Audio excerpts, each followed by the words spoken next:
Hi, Tile from Interfidelity here at CanJam Rocky Mountain Audio Fest 2015. I'm in the Audeze booth with Shankar Thiagasamudram.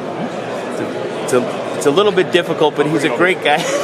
Difficult name, but a really solid guy. Shankar's going to tell us about their new flagship headphone, the LCD4. Very exciting, Shankar. Why don't you tell us a little bit about it? Yeah, so this is our LCD4. And LCD3 was introduced in CanJam 2011. So this is after almost 4 years. We have been working on this for a long time. So this has very super thin diaphragm, one of the thinnest we have ever made. And it also has a completely new magnetic structure called a double flexor array.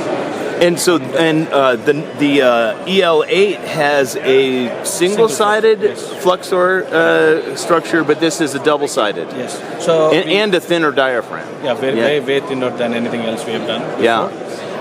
So the EL8 flexors were introduced in EL8 in the beginning, and we basically took it to the next step.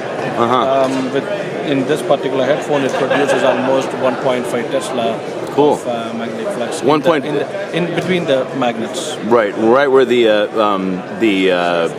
gaps. Right, and very little outside because it's a self-closing structure. So, and really lovely chrome outside, and using the new headband we saw on that high impedance headphone last year, the carbon fiber, very nice. And people will have there will be some options for wood. This one uses very high-end Coca-Cola wood, and there will also be some versions with Macassar ebony. It depends upon the source of wood that we can get and all that. So there will be some options in it. And so the price of this headphone? The price will be $3,995. Cool.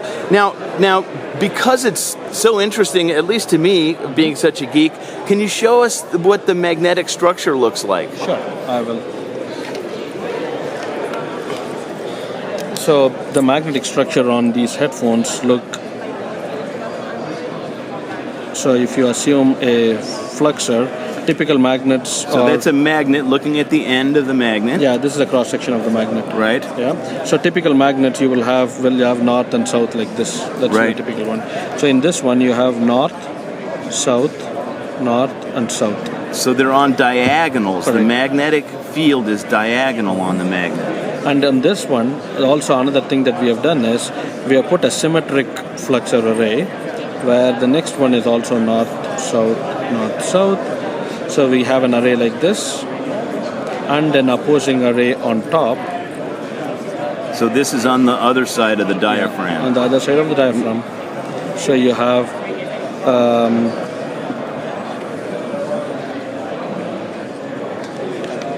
north, south, right? Yeah.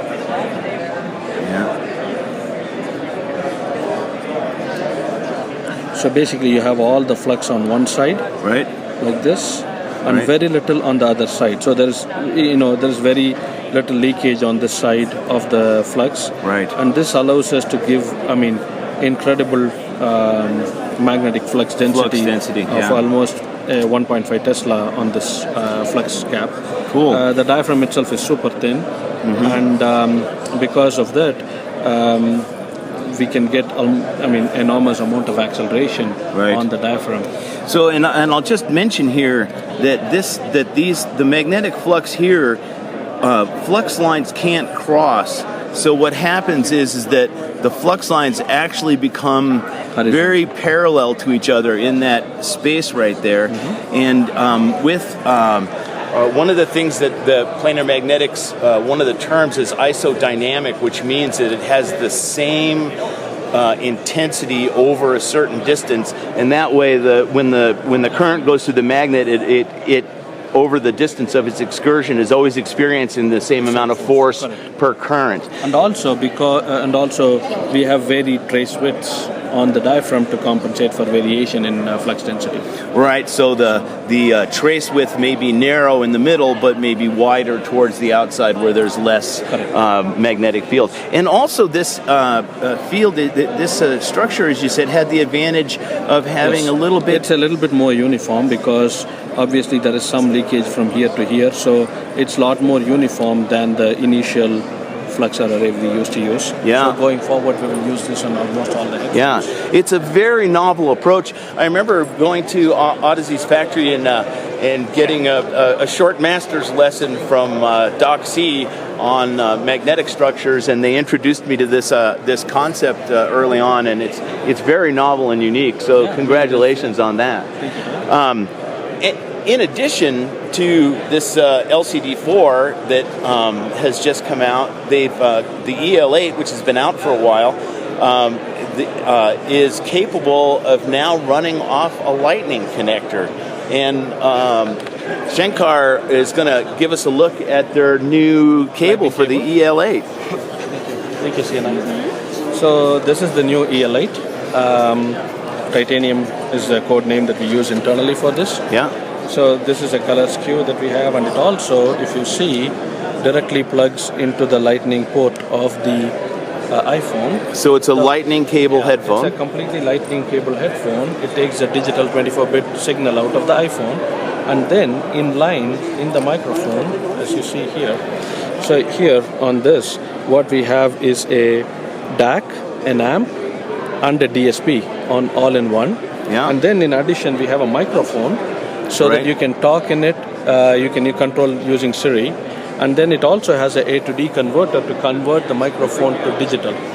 So basically it works with the whole iPhone ecosystem, and this is probably the first one in the world to integrate the whole,